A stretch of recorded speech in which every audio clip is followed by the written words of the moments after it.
अवधूत चिंतन श्री गुरुदेव दत्त श्री स्वामी समर्थ. जय जय स्वामी समर्थ. नमस्कार स्वामी भक्तांनो, तुमचे स्वागत आहे माझ्या चॅनलवर. सर्वांचे कल्याण हो ही स्वामीचरणी मनापासून प्रार्थना. स्वामी म्हणतात, बाळा, आज खूप आनंदाचा दिवस आहे.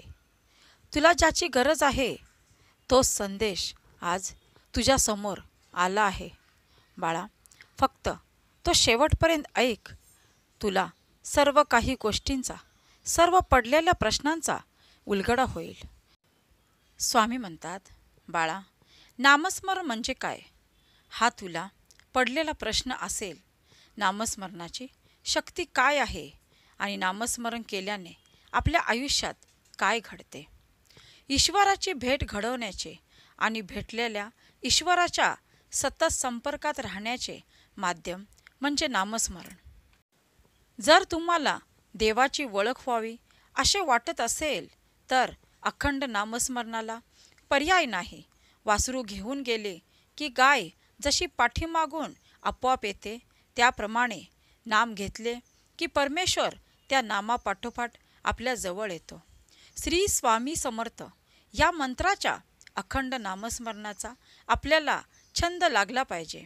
आपल्या मुखात श्री स्वामी समर्थ अखंड नाम असले की काय घडते तर आपली जन्मजन्मांतरीची पापे जळून जातात, पार खाक होतात. पापांचा लवलेसुद्धा राहत नाही. सर्व साधनांपेक्षा सर्वात सुलभ साधन कोणतं असेल तर स्वामी माऊलींचे अखंड नामस्मरण. स्वामी भक्तांनो, हे नेहमी लक्षात ठेवा आणि कमेंट बॉक्समध्ये होय स्वामी आई टाईप करा आणि आपल्या चॅनलला सबस्क्राईब करा. स्वामी म्हणतात, बाळा, नामस्मरण केल्याने आपल्याला मानसिक शांती मिळते, दुःखाची कमतरता होते, आपल्या आयुष्यातून दुःख कमी होते, आपल्याला शारीरिक आरोग्य मिळते, आपले स्वास्थ्य सुंदर होते, आपले विचार सुंदर होतात, आपल्या आयुष्यात आनंदी आनंद आणि सुख मिळते. स्वामी म्हणतात, नामस्मरण केल्याने आपली सर्व संकटापासून मुक्ती होते, आपल्या जीवनातील सर्व समस्या दूर होतात, चिंता काळजी सर्व काही दूर होते, मनाला शांती मिळते, इतर लोकांकडून होणारी निराशा फसवणूक आपण टाळू शकतो. स्वामींची इच्छा असेल तर स्वामी आपल्याकडून सेवा करून घेतात आणि सेवा करतो हा भाव सोडून द्या. स्वामी आपल्याकडून सेवा करून घेतात ती पूर्ण श्रद्धेने करा. मीपणाचा आता त्याग करून पूर्ण श्रद्धा आणि भाव ठेवून सेवा करा. आयुष्यात सगळं काही मिळेल, ज्याची अपेक्षासुद्धा केली नसेल ते सुद्धा भेटेल. स्वामी भक्तांनो, तुम्हाला हा विश्वास आपल्या स्वामींवरती असेल तर कमेंट बॉक्समध्ये धन्यवाद देवा टाईप करा आणि आपल्या चॅनलला सबस्क्राईब करा. स्वामी म्हणतात, बाळा, चल उठ. असा थकून काय बसतोस? थकून बसू नकोस, नाहीतर जग तुला मोडून खाईल. तू फक्त चालण्याचा प्रयत्न तर कर. तुला धावायला मी शिकवेन, कारण भिवू नकोस. तुझ्या पाठीशी सदैव मी आहे. माझे आशीर्वाद, माझे प्रेम, माझी साथ तुला बाळा सदैव आहे. भिवू नकोस, घाबरू नकोस. संकटाचा निर्भीडपणे सामना कर. एक एक पाऊल माझे नाव मुखात ठेवून खडतरपणे तुझ्या प्रवासाची वाट चालत राहा. मी तुझ्या पाठीशी सदैव आहे. येणाऱ्या संकटांना भिवू नकोस, कारण ती संकट क्षणात जातील, क्षणार्धात अंतर्धान पावतील. स्वामी म्हणतात, बाळा, कर्म करताना सावध राहा, कारण मी पाहत आहे. तुझ्या अनंत जन्माच्या कर्माचा साक्षीदार मी आहे. आधी मी होतो, अंत मी आहे. सर्वव्यापी, सर्वसाक्षी, अनंतरूपी समर्थ मी आहे. मी फक्त देह बदलत असतो, स्वरूप तेच असतं. म्हणून बाळा, सावध राहा.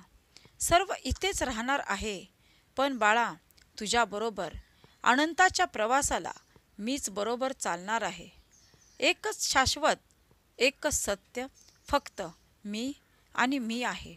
यावर नेहमी विश्वास ठेवा. स्वामींना नेहमी सांगा, स्वामीराया, माझी शेवटची आस आणि शेवटचा विश्वास फक्त तुम्ही आहात. नेहमी माझ्या सदैव पाठीशी राहा. सदैव तुमचे आशीर्वाद, तुमचे प्रेम माझ्या पाठीशी राहू दे. प्रत्येक संकटात मला तुम्ही तारून नेले आहे. आजपर्यंत प्रत्येक संकटाला सामोरे जाण्याची ताकद तुमच्यामुळे आली आहे.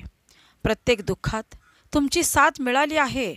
प्रत्येक दुःखात, प्रत्येक सुखात सदैव माझ्या पाठीशी आजपर्यंत तुम्ही गुरुमाऊली आहात आणि इथून पुढेही राहा. हीच माझी मनापासून तुम्हाला प्रार्थना आहे, असे स्वामींना मनापासून सांगा. स्वामी म्हणतात, बाळा, राग आल्यावर ओरडायला कधीच ताकद लागत नाही. राग आल्यावर खरी ताकद लागते ती शांत बसायला. लक्षात ठेवा, शब्द येतात शब्दातून, पण त्याचे अर्थ मिळतात डोक्यातून. म्हणून नेहमी कितीही राग येऊ दे, शांत राहण्याचा प्रयत्न करा. स्वामी म्हणतात, बाळा, प्रत्येक वाईट गोष्टीला अंत नक्की असतो. गरज असते ती फक्त संयम ठेवण्याची, स्वतःचा आत्मविश्वास ओळखण्याची आणि स्वतःवर खंबीर विश्वास ठेवण्याची.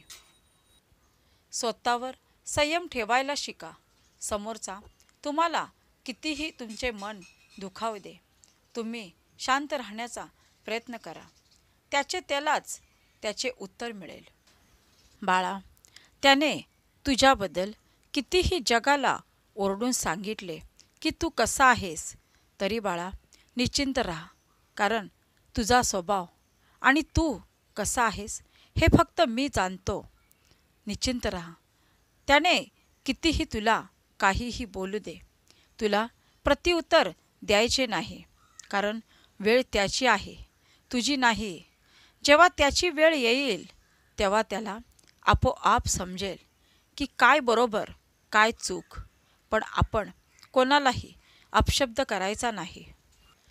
माझ्यावरती विश्वास आहे ना, मग संयम ठेव. स्वामी भक्तांनो, तुम्हाला हा विश्वास आपल्या स्वामींवरती असेल तर कमेंट बॉक्समध्ये श्री स्वामी समर्थ, जय जय स्वामी समर्थ टाईप करा आणि आपल्या चॅनलला सबस्क्राईब करा. स्वामी म्हणतात, बाळा, दुसऱ्याच्या दारात सुखाचे झाड लावले की आनंदाची फुले आपल्या दारात नेहमी पडतात. म्हणून कधीही दुसऱ्यांच्या सुखाचा विचार करा. परमेश्वर तुमच्या सुखाचा विचार प्रथम करेल. सगळ्यांशी प्रेमाने आनंदाने राहा. स्वामी भक्तांनो, तुम्हाला हा व्हिडिओ आवडल्यास लाईक, कमेंट, शेअर करा आणि हे सुंदर मार्गदर्शन शेवटपर्यंत ऐका. धन्यवाद. श्री स्वामी समर्थ. जय जय स्वामी समर्थ. श्री स्वामी समर्थ. जय जय स्वामी समर्थ.